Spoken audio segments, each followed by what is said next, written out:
Devinez pourquoi on tire cette tête? Nous avons une super montre juste ici qui en fait a perdu son aiguille. Elle est juste en dessous du cadran. On a donc commandé les outils nécessaires pour pouvoir remettre cette aiguille en place. Sauf qu'entre-temps, ça fait à peu près 6 mois qu'on ne remet pas la main sur cette fameuse montre. On l'a littéralement paumée quelque part. Et en fait, je l'ai paumée. Vous voyez, j'ai un super sac que je trimballe tous les jours au quotidien. Et là, derrière la sangle, il y a une poche. Et j'avais eu la brillante idée de la mettre dedans. Donc ça veut dire que ça fait 6 mois que je promène la montre tous les jours alors qu'on ne sait pas où elle est. Et en plus, une montre solaire dans une petite popoche, c'est super pour qu'elle reste bien chargée. Ah oui. Mais on a vérifié, on l'a remise au soleil et l'accu n'est pas mort. Donc ça déjà, c'est pas mal. Nous revenons donc à aujourd'hui avec notre super montre en main et les outils adaptés. Donc on va enfin pouvoir lui remettre sa petite aiguille en place. Et du coup, on vous met la date de commande ici. Ça doit faire à peu près 6 mois, non? Oui, ça fait 6 mois.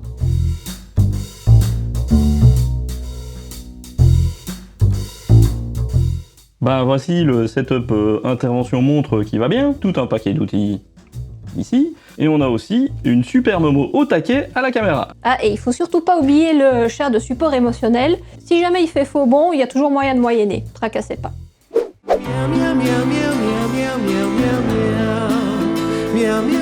Et ben la première étape pour se faciliter la vie, ça va être d'enlever le bracelet. Ça tombe bien, c'est un bracelet facile à enlever. Petite précision, la marque n'est pas spécialement sujette à la perte d'aiguille, car nous avons une autre montre de ce style et nous n'avons jamais eu aucun souci. Pour clarifier le tout, ils étaient parfaitement ok pour la réparer chez eux, mais on voulait tenter le coup de notre côté. Bon Dom, la première étape ça donne quoi au juste? Là on doit changer une aiguille, pas une pile, donc il va falloir enlever la vitre avant. Bah non justement, on va quand même travailler par l'arrière comme d'habitude. On va enlever le fond du boîtier pour accéder au mouvement, le retirer et se retrouver du côté de l'aiguille. Par contre, t'as pas tout à fait tort, sur certains modèles, il arrive qu'il faille enlever la vitre avec de l'air comprimé.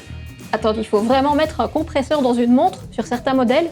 Ouais, genre sur la Siga Planet Earth, je pense, elle s'appelle. On vous met un petit extrait.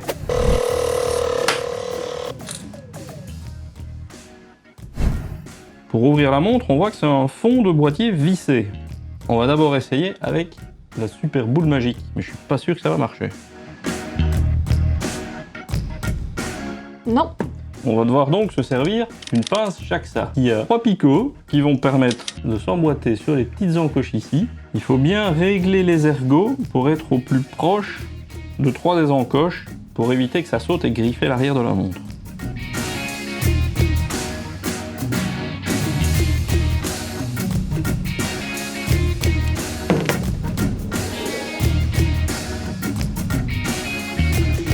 Oh, c'est fou ça.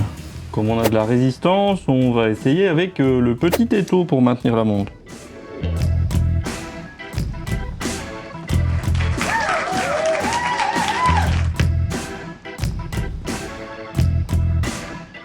Ah, la voilà. C'était bien serré en tout cas.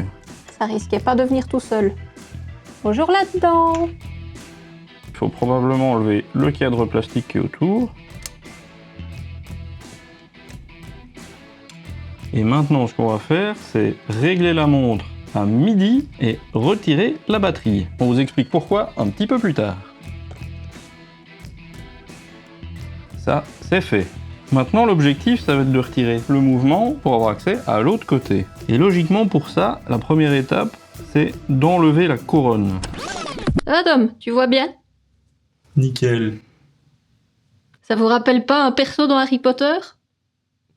Alors, vous ne le verrez sûrement pas, mais il y a écrit « Push » Enhance.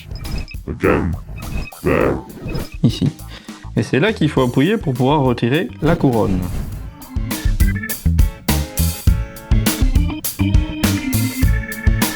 Effectivement.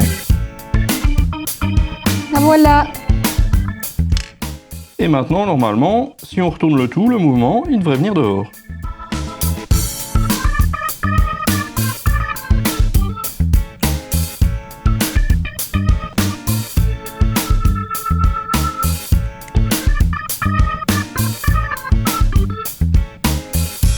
Coucou. Elle est toute mignonne comme ça. On ne perd surtout pas l'aiguille, s'il vous plaît. Et donc cette mini aiguille, c'est l'indicateur de 24 heures qui vient se mettre ici. Et c'est pour ça qu'il fallait régler l'heure sur midi pour savoir exactement dans quel axe la remettre à sa place. Attendez, mais... Ah, mais il y a un souci, là. Oh, mais non! Non, mais comment... Ah, mais comment on va faire? C'est tout flou! Bon, bah, c'est dommage, ça. Pour une vidéo, on veut vous montrer qu'on remet une aiguille en place. Bah, le seul plan qui est flou, c'est pendant que je remets l'aiguille. Super! Mais bon, pour vous montrer ça, on va utiliser un autre plan. Celui-ci. Ah ouais, mais attends, j'ai oublié de dire un truc, moi, là. Bah du coup, ça fait un peu Inception, là. Mais sur le plan qu'on voulait utiliser pour expliquer, entre-temps, on a remis la couronne pour pouvoir tester. Et ça donne ça. On replace la couronne en appuyant au même endroit que pour l'enlever. Et maintenant, pour tester, je suis en train de faire le ventilo avec l'aiguille. Et en fait, ça, c'est parce que l'aiguille qu'on a remise, c'est un indicateur de 24 heures. Donc je suis en train de m'assurer que c'est bien synchronisé avec l'heure de la montre. Allez, c'est reparti. Eh bien, on va re-enlever la couronne et remettre tout le monde dans son boîtier. Le setup lumière à l'arrache pour que Dom puisse m'aider. Magique. Je savon. Bon, plus sérieusement, on va essayer de vous montrer d'un peu plus près le retrait de la couronne parce que quand tout était dans le boîtier, c'était pas facile à filmer. Donc, avec une pointe très fine, quand la couronne est enfoncée, donc quand vous n'êtes pas en train de régler l'heure en somme, il faut appuyer vraiment dans le coin, voilà, pour pouvoir retirer la couronne. Et là, elle vient toute seule. Faut pas forcer trop. Si elle vient pas, c'est que vous appuyez pas au bon endroit.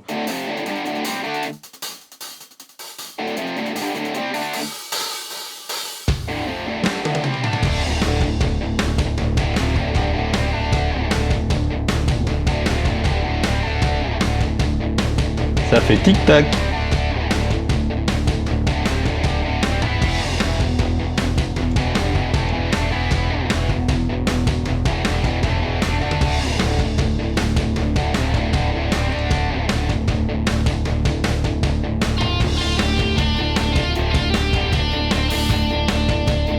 Vous vous attendez à l'autre, je parie. Alors à votre avis, pourquoi j'ai encore ce truc là dans les doigts?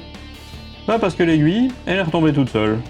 Donc on a redémonté tout, et on a légèrement écrasé le petit tube en dessous de l'aiguille qui s'emboîte sur l'acte du mouvement. On l'a replacé, et cette fois, j'ai vraiment senti, en l'enfonçant, que ça résistait. Et on a essayé de taper dessus, et c'est resté à sa place. Donc j'espère que là, c'est le dernier montage et qu'on se retrouve pour l'outro. À toutes! Bah oui, là, si j'avais su que le plan il était flou quand je remets l'aiguille, bah la deuxième fois que je l'ai remis, bah j'aurais refilmé ça. Bon, ben voilà, une bonne petite intervention, vite fait, bien fait. Ouais, enfin, c'est vite fait, bien fait, surtout quand tu le fais une fois et pas 3 fois. La première, vous l'avez vu, ça s'est bien passé, sauf que bah, l'aiguille elle est retombée, donc on a commencé une deuxième fois. Et pour la troisième fois, eh ben, après avoir tout remonté, je me suis rendu compte que bah, l'aiguille du chrono, elle démarrait à 15 secondes et pas à 0. Donc c'était très moche.